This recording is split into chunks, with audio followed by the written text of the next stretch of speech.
Hey everybody, a little over a month ago I created a 30, 60, 90-day plan in terms of trying to achieve my objectives, and I have two main objectives. The first is around creating a documentation platform. It's on YouTube, so this is a Gamemakers channel, trying to grow that platform. And the second objective is around trying to build a studio and a team to make a game. And so I'll go ahead and post the 30, 60, 90-day objectives on the screen here. But as you can see, in terms of the 30-day objectives, my goal from a YouTube growth perspective was to get 1,000 subscribers. And then in terms of making the game was to try and start a studio. So basically creating an investor presentation and presenting that deck to 5 venture capital firms, and then to get that presentation reviewed by 3 people that I trust.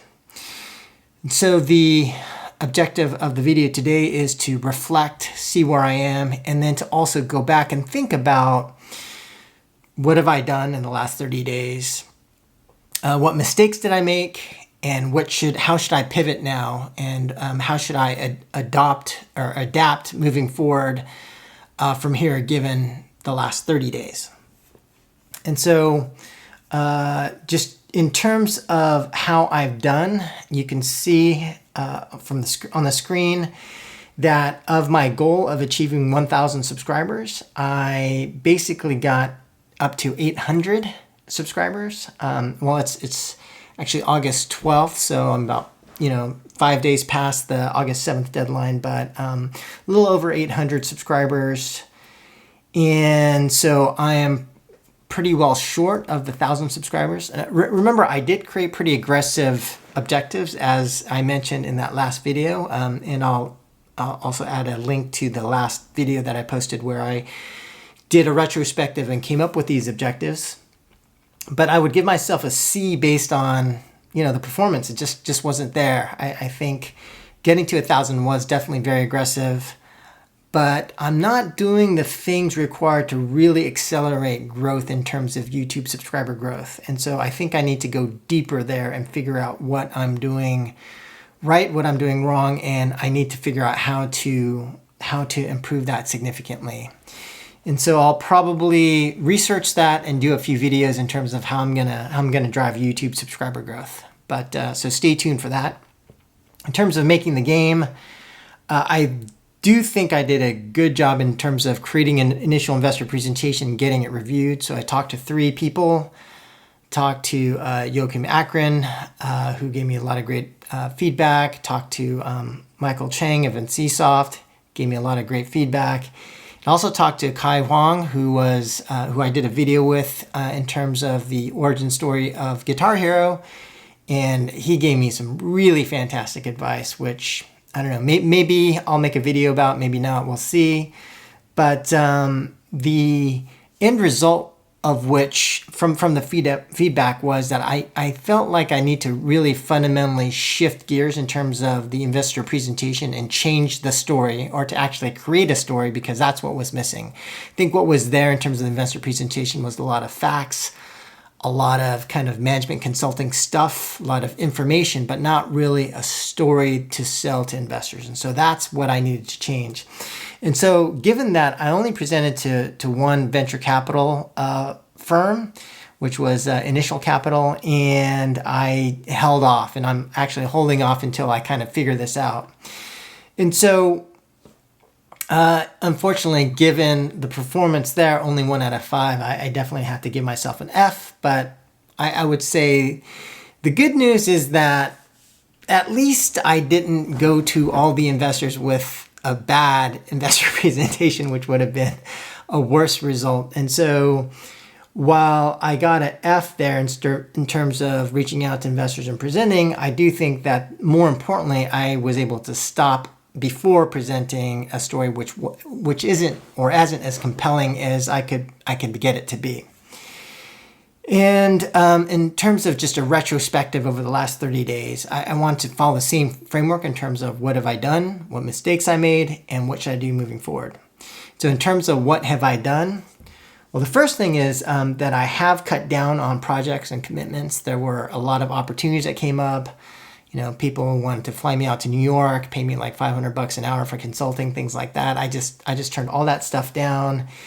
And while my focus is greater, it's still not there, just because I still do have a lot of outstanding things that I had already committed to. So 3 conferences, hosting 2 of them, speaking at another. I've got some other interviews and things like that coming up. I've got a lot of podcast stuff that I had previously committed to. So the stuff that kind of, I had already committed to, I'm going to follow through on.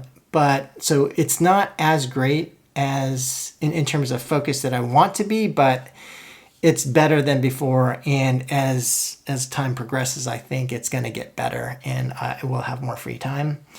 I also completed a Star Trek game prototype with Josh Singer of Press Forward, which I thought was fantastic. It was a great experience. We made something that I am able to take to publishers, which we did take to a publisher. And now I'm actually working on 3 publishing projects with 3 different publishers. I actually thought we had closed one, which was the one I was really the most excited about, but we'll see how things go.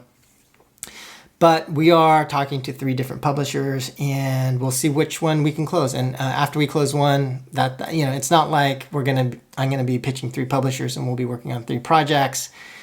Talking to 3 publishers. Once we close one, that's the one we're gonna go with because we only have bandwidth to work on 1 project. And the other thing that I've accomplished is basically just getting the initial investor presentation completed, but now given the feedback, I do need to kind of redo it, kind of reformulate it, and actually make a more compelling story. And the other thing that I'm really excited about is that we did get an advisor for our company. So Kai Wong did agree to be an advisor for the as to be named company, and we did also kind of finalize to a couple of new company names. So hopefully by this time next month we'll have finalized the new game company name, and I'll be able to reveal that as well. And finally, I also sold my house, so I'm going into cockroach mode. I think that it may be a while before I make any money, and so to follow the dream in terms of trying to do what I'm trying to do. Who knows how long it'll take, but in order to give me enough sort of flexibility and time, I did sell my house and gonna move back up to the San Francisco Bay Area. So what mistakes did I make? So in terms of that part, I will say that it's very embarrassing, but still suffering from poor planning. I just did not realize how much time it would take to accomplish different tasks, and I did not account for iteration. So the investor presentation would be a great example. I thought, okay, it's going to take me this much time to create the investor presentation. I'm just going to go out, present it to a bunch of people. And I didn't realize, oh yeah, I'm going to get it reviewed, and then I might have to completely change the story, for example. And so that part, not only that, but in terms of concept testing, in terms of other things, I needed to bake in more time for iteration. Also, lack of focus is still an issue, but as I mentioned before, that's improving. And I'm doing some things to help that as well. So I'm killing off certain things like, the free consulting and stuff like that. I'm just stopping on that stuff until I've got better focus and have more free time. And in terms of the stuff that I should be doing moving forward, I would say 3 main things is 1, just reviewing the objectives that I have and making sure that they are right. So I will need to continue to make sure that I am working on the right thing. I will need to continue to increase focus. I need to make sure, as I mentioned, things like stopping the free consulting, needing to help myself before I help others. And finally, I feel like I'm not pivoting my actions fast enough. I'm not improving fast enough. I'm getting surprised by things. And so that goes kind of back to the poor planning. And so I think 2 things I want to do to help that is 1, to start reviewing goals on a daily basis. So I'm going to print them out, put them on a wall, and think about them, look at them every day. And that really helps, like having something printed on the wall every day. I remember when I was studying for the GMAT, I printed out all the idioms and I would just run through them every day and my GMAT English score just shot up like crazy just based on that alone. But anyway, I think that having something printed that you look at every day is extremely helpful. So I'm going to do that with goals. And then also, I used to write a daily journal. I stopped doing that. And I think that that's important. So having a daily retrospective at the end of the day, write down kind of what I've accomplished, what mistakes I made. And so have this kind of retrospective on a daily basis. So going back to doing daily journaling, I'm going to do that. And hopefully I'll get better. So with that, I will keep my goals the same in terms of the 60-day goals. So in 30 days from now, I will try and get to 2,000 subscribers on YouTube. I will also have an objective of having a full game design and starting production on a game with the teams that I'm working with, and also having organizational issues and strategy finalized, and having this kind of final investor presentation, and making sure that I hit all the 5 VCs that I was trying to hit previously. So with that, that was my day 30 check-in. I'll see you guys in another 30 days. Hopefully this stuff is interesting to you and can help inform how you might also do a retrospective.